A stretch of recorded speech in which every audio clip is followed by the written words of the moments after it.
মাহফিল, এই দুই মাহফিলের মধ্যে মৌলিক কিছু পার্থক্য আছে, ডিফারেন্স আছে। তন্মধ্যে অন্যতম পার্থক্য হলো ওয়াজ মাহফিল মানে বক্তা মঞ্চে উঠে মুখে যা আসবে মনে যা চাবে, কখনো নামাজের বয়ান, হুজুরের কিসসা, কখনো গান, কখনো গজল, আনলিমিটেড ভাবে বলতেই থাকে। একে পরিভাষায় ওয়াজ মাহফিল বলা হয়। কিন্তু তাফসীরুল কোরআন মাহফিল এই শব্দটি লিখলে পরে আপনার মনে যা চাবে, মুখে যা আসবে, আপনি তা বলতে পারবেন না। আপনি যে আয়াত বা যে সূরা তেলাওয়াত করেছেন তাফসীরের জন্য, আপনাকে ওই সূরা বা ওই আয়াতকে আবর্তন করে কথা বলতে হবে, এর বাইরে যাওয়ার কোনো সুযোগ নাই। আমার কথা ভাব ভাষা বুঝতেছেন আপনারা? তাহলে বলেন, এই যদি হয় ওয়াজ মাহফিল আর তাফসীর মাহফিলের পার্থক্য, তাহলে আপনারা সবাই বলেন তো বিবেক দিয়ে, ওয়াজ মাহফিল করা সহজ না তাফসীর মাহফিল করা সহজ? ওয়াজ মাহফিল করা সহজ। তাফসীরুল কোরআন মাহফিল এটা কঠিন সাধ্য একটি বিষয়, আর সেই বিষয়টাকে আমাকে প্রধান বক্তা বানায়া আমার কাঁধে তুলে দিচ্ছেন। বিশ্বাস করেন, কোরআন থেকে তাফসীর করবার কোনো যোগ্যতা আমার নেই।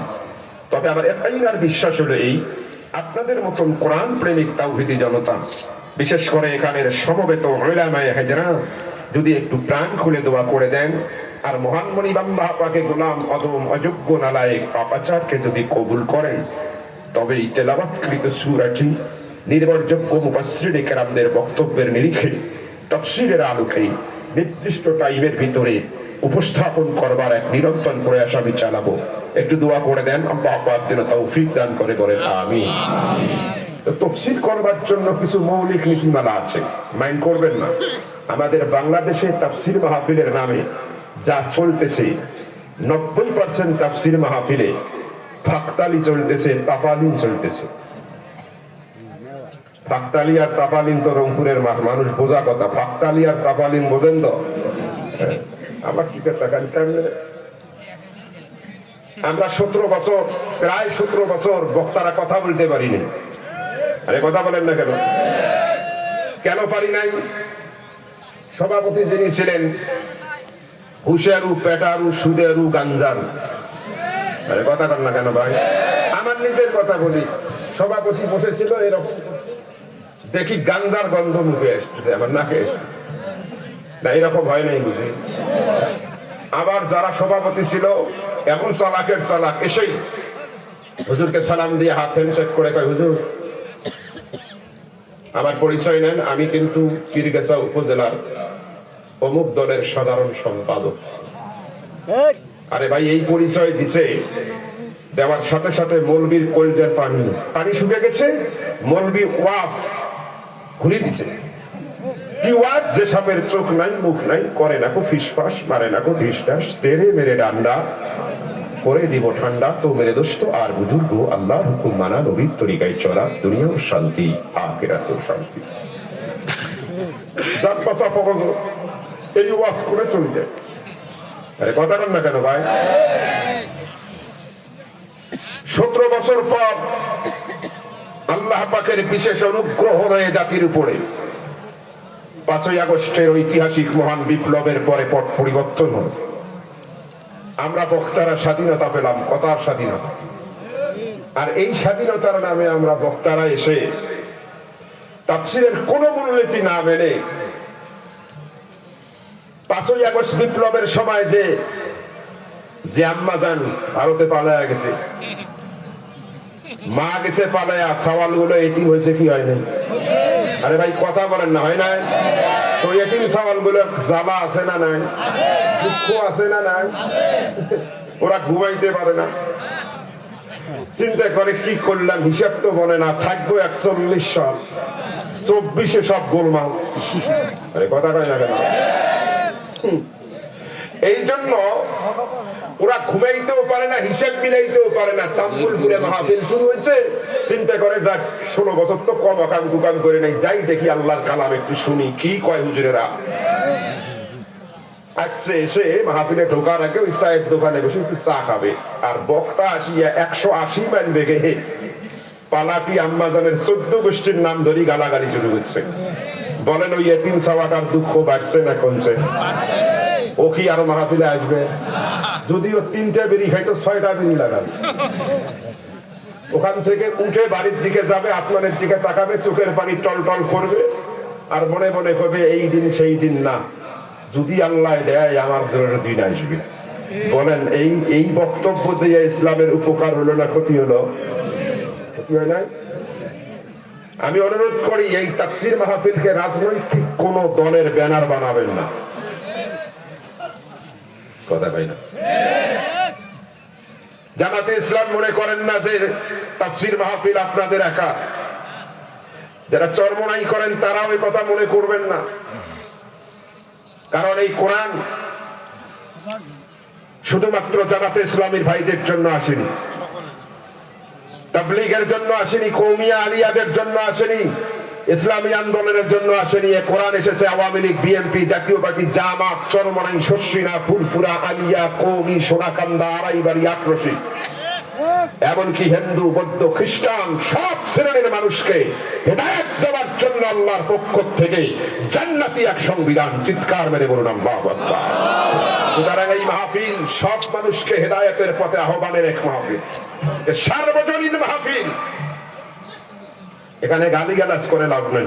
আপনি দিনের দায়ী, আপনি কি জানেন কিভাবে কথা বলতে হবে? আল্লাহ বলেছেন উদউ ইলা সাবিলি রাব্বিকা বিল হিকমা ওয়াল মাউইজাতিল হাসানা ওয়াজাদিলহুম বিল্লাতি হিয়া আহসান। ভালো করে শুনুন, যারা আলেম আছেন তারা বুঝবেন।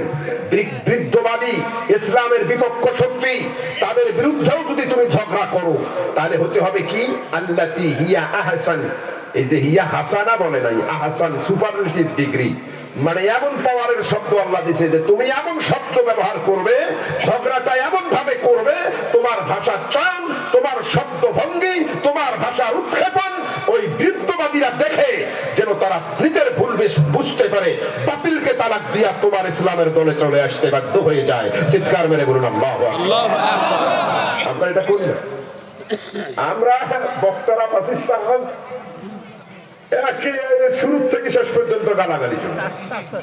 কথা বল না কেন ভাই? এটা ইসলামের সৌন্দর্য নয়। 2 নম্বরে এই 16-17 বছরে কি জানতো আম্মাজানকে গালে 48 মিনিট জেলের কিস্সা কাহিনী বলিয়া শেষ করে দেয়। এই হলো তাদের তাফসীর মাহফিল। 100% তাপালিমার ভণ্ডামি। কথা বলেন ঠিক না? আমি রমজাকে কইল না, ক্লাসটাকে আমি রেজাল্ট দিল নাকি সবাইকে দিছি। বলবেন হুজুর আজকে কেন জানি কথা এভাবে বলতেছেন?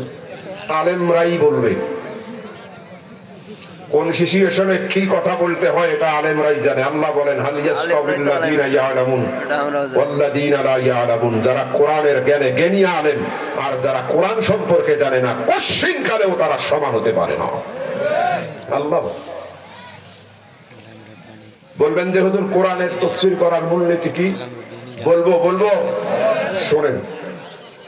আপনাদের দোয়ায় আমি মাস্টার্স ক্লাসে সেকেন্ড ইয়ারে একটা উসুলে তাফসীরের কিতাব পড়াই। কিতাবটার নাম হলো আত-তাফসীর ওয়াল মুফাসসিরুন। যিনি লিখেছেন তিনি মিশরের এক ওয়াকফ বোর্ডের মন্ত্রী। সুবহানাল্লাহ বলেন। আরে মিশরের মন্ত্রী উসুলে তাফসীরের কিতাব লিখছে, আর আমার দেশের মন্ত্রীরা গাঞ্জা খাইয়া তাল পায় না।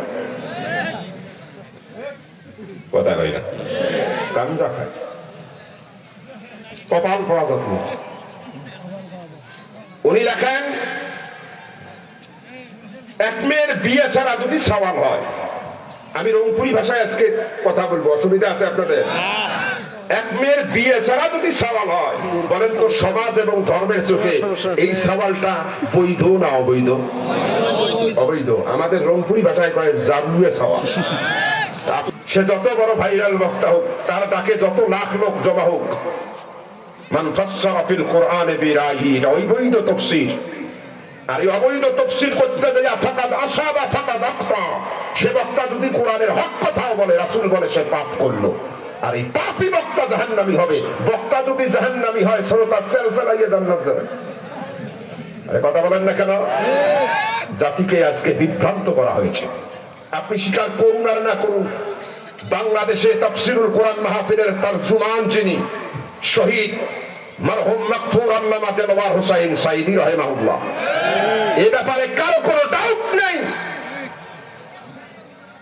তার তাফসীর শুনে দেখুন, তিনি রাজনীতির কথা বলেছিলেন, কিন্তু তার তাফসীরের ভিতরে এত এত বেশি কোরআনুল কারীমের নূর ছিল, সারা জীবন তার বিরোধিতা যারা করেছে তারা আড়ালে যাইয়া কয় যাই কই আর তাই কই, কথা কিন্তু ঠিক। আরে কথা বলেন না কেন মুসলমান? অতএব সাবধান। আমি আপনাদের কাছে অহেতুক কোনো কথা বলতে পারবো না। সবাই নষ্ট করেছেন 45 মিনিট আপনারা, এই জন্য আমি সরাসরি মূলনীতির আলোকে তাফসীর করতে চাই। এখন বলবেন যে হুজুর মূলনীতি কি?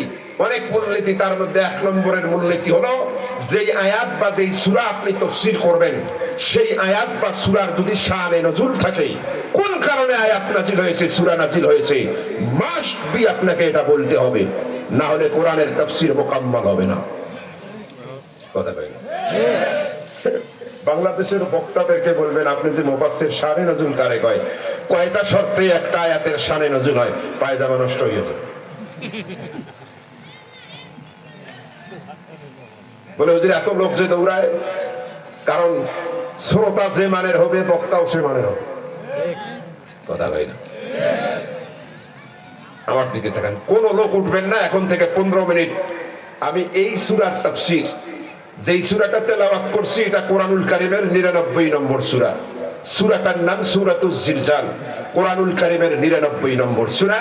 সূরাটার মধ্যে আয়াত আছে 8টি, রুকু আছে 1টি, সূরাটার মধ্যে শব্দ আছে 36টি, বর্ণ আছে 156টি।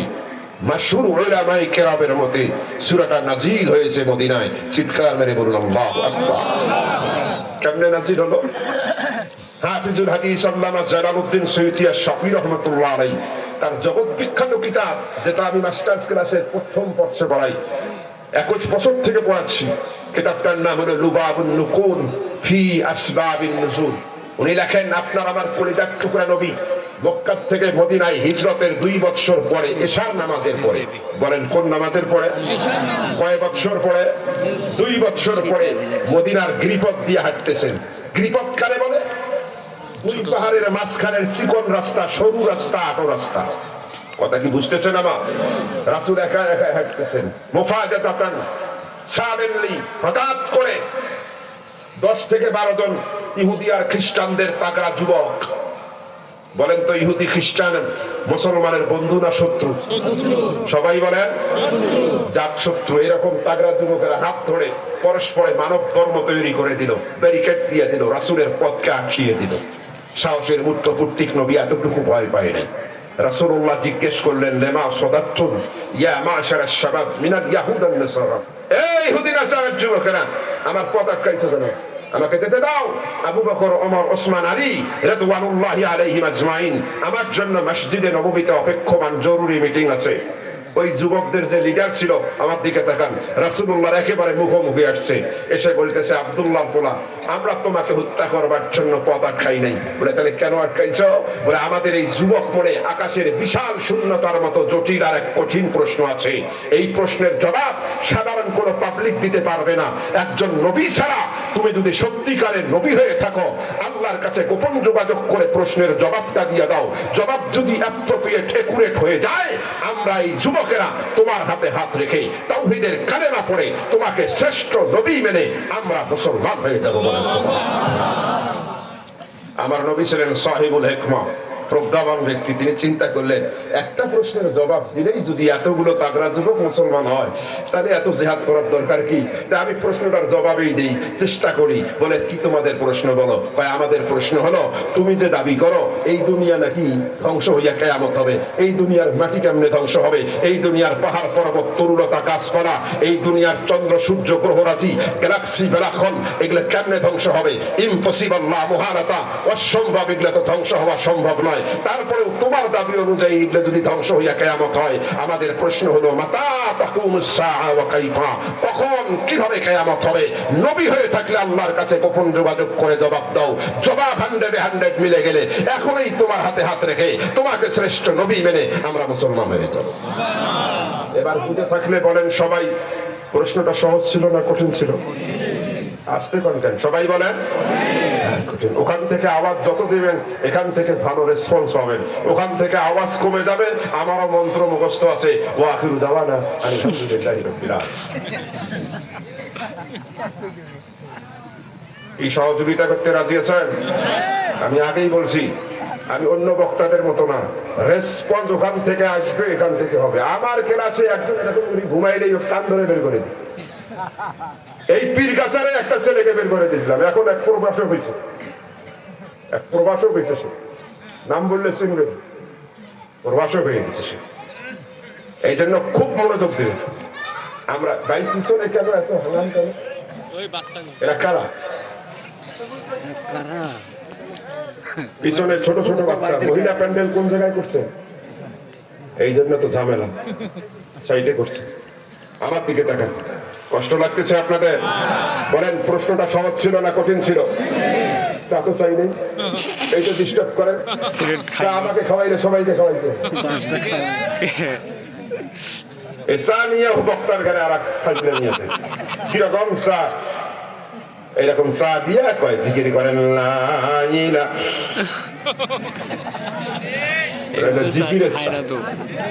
ওয়াজ যেদিন থাকে না সেই দিন গলার পাওয়ার কমে, যেদিন যত বেশি ওয়াজ থাকে গলার পাওয়ার বাড়ি যায়। আমার দিকে থাকে, এটা কিছু আদব আছে। প্রশ্নটা সহজ ছিল না কঠিন ছিল? আমার নবীর এই প্রশ্নের জবাব জানা ছিল না। হাফিজুল হাদিস আল্লামা ইমামউদ্দিন ইবনে কাসির রাহমাতুল্লাহ আলাইহি লেখেন, আমার নবীর প্রশ্নের জবাব জানা না থাকলে আন্দাজের উপরে তিনি কোন প্রশ্নের জবাব দিতেন না। মদিনাওয়ালা নবী তার দুইটা চোখ বন্ধ করে দিতেন। আপনি আমি চোখ বন্ধ করলে দুনিয়া আধার দেখি, কিন্তু আপনার আমার নবীর চোখের এমন পাওয়ার ছিল গো বাবা, বিপদে পড়ে আপনার আমার নবী পয়গম্বরে আলম তার মোবারক চক্ষু বন্ধ করে দেওয়ার সাথে সাথে আল্লাহ পাকের আরশে আযীমের কোনায় তার যোগাযোগ হয়ে যায়। এই পাওয়ার আপনার আমার নবীর ছিল কি ছিল না? মদিনাওয়ালা নবী মদিনার গিরিপথে চোখ বন্ধ করে দিচ্ছেন, আল্লাহ পাকের আরশে আযীমের কোনায় যোগাযোগ হয়ে গেছে। আল্লাহ পাক জিবরাইলকে ডাক দিয়া বলে, জিবরাইল দেরি করিস না, আমার হাবিবকে বেকায়দার প্রশ্ন করে বেইজ্জত করার পায় তারা করেছে এই যুবকেরা, এটা হতে পারে না। যা যারে জিবরাইল, দুনিয়া কখন কিভাবে ধ্বংস করব, দুনিয়া সৃষ্টির 50,000 বছর আগে আমি আল্লাহ লাউহে মাহফুজের কলম দিয়া তখন কোরআন লিপিবদ্ধ করেছিলাম। ওই কোরআনুল কারীমের সূরাতুল জিলজালের 8টা আয়াতের ভিতরে আমি আল্লাহ পাক ওদের প্রশ্নের জবাব সুন্দর করে লিখে দিয়েছি। দেরি করো না, এই মুহূর্তে আমার মদিনাওয়ালা নবীর উপরে তুমি সূরা জিলজালের 8টা আয়াত মেসেজ আকারে তুমি নাজিল করে দাও।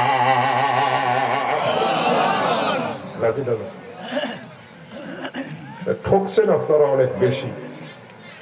45 মিনিট 50 মিনিট আছে, দেখি কত দূরে দেখা যায়।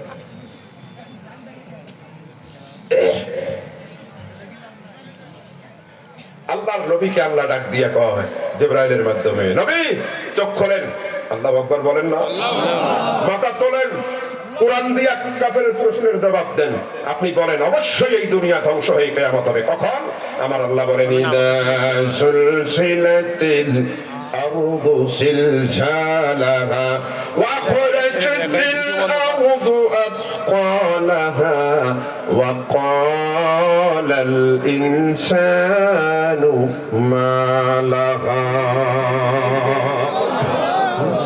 আল্লাহ কয় বলুন অবশ্যই কিয়ামত হবে। কখন? ইদা সুলসিলাতিল আরদু সিলসালাহা, এই জমিন প্রচন্ড আকারে কাঁপবে, থামবে না যখন কিয়ামত হবে তখন। আল্লাহু আকবার বলেন। ভাই এখনো কি মাঝে মাঝে জমিন কাঁপে কি কাঁপে না?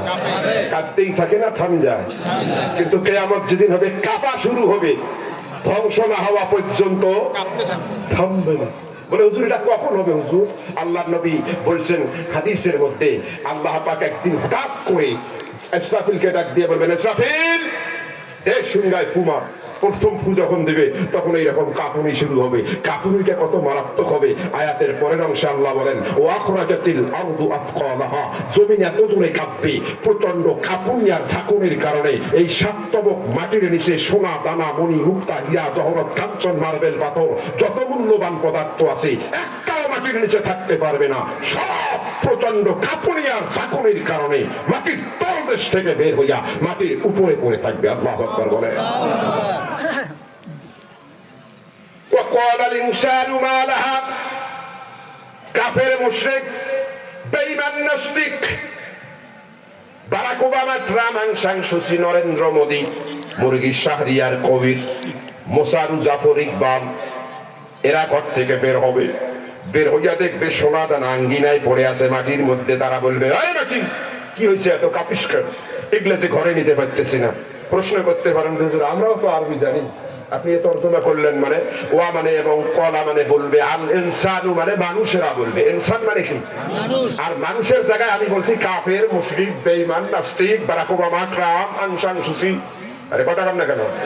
এই তর্জমা করলাম কেন? প্রশ্ন আছে না? আমার তাফসীরের নিয়ম হলো পেঁচ আমি বাজাবো আমি খুলে দেব, এটাই তাফসীরের নিয়ম। কেন করছি এ তর্জমা জানেন? কারণ আল্লাহর নবীর হাদিস, আল্লাহর নবী বলেন লা তাকুমুস সাআ ফিল আরদি হাত্তা ইয়াকুল আর রাসূলু আল্লাহ আল্লাহ। আমার নবী বলেন এই দুনিয়ায় কিয়ামত হবে না ততক্ষণ একটা লোক জমিনে আল্লাহ বললে ওয়ালা জীবিত থাকবে ততক্ষণ। তাহলে এই হাদিস দিয়ে কি বোঝা গেল? ইমানদার একজনও থাকলেও তার সম্মানে আল্লাহ দুনিয়া ধ্বংস করবেন না। আর এই হাদিস দিয়ে আরেকটা বোঝা গেল এই দুনিয়ায় কেবলমাত্র যখন নাস্তিক মুরতাদেরা থাকবে তখন আল্লাহ পাক এক সেকেন্ডও টাইম দিবেন না, ওদের উপরে দুনিয়া ধ্বংস করে কিয়ামত ঘটাবেন। কথা কয় না কেন?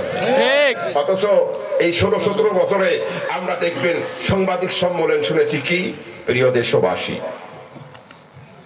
আমরা দেশকে উন্নয়নের মহাসড়কে তুলিয়ে দিয়েছি, কিন্তু মৌলবাদ ধর্মান্ধ ফান্ডামেন্টালিস্ট মোল্লা মৌলবীরা এদেশের স্বাধীনতা বিরোধী পশ্চাৎপদ, এরা দেশকে টেনে নিয়ে যেতে চায় পিছনে।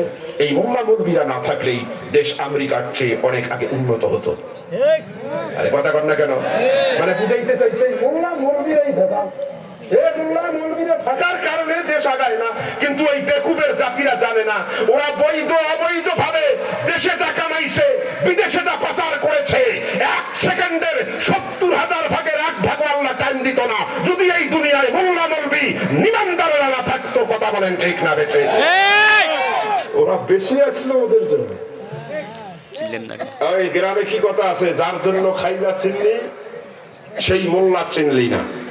কথা কই না? এই জন্য ইমাম কুরতুবী আলাইহি, আলেম মানুষেরা আমার দিকে তাকান, ইমাম কুরতুবী আলাইহির রহমানের তাফসীরে কুরতুবী খুলে দেখেন উনি কি করছেন। ওয়া ক্বালাল ইনসানু ইয়ানি ওয়া ক্বালাল কাফিরু, এই ইনসানের জায়গায় উনি কাফের শব্দ দিয়ে তরজমা করছেন। কেন? কারণ আল ইনসানের আলিফ লামটা আলিফ লামে ইস্তিগরাকি নয়, এটা হলো আলিফ লামে জিনসি। সোজা বাংলা কথায় সব শ্রেণীর মানুষ পৃথিবীতে জীবিত থাকলে কিয়ামত হবে না, কেবলমাত্র শুধুমাত্র নাস্তিক মুরতাদ বেঈমান জাতি যখন জীবিত থাকবে তখন কিয়ামত হবে।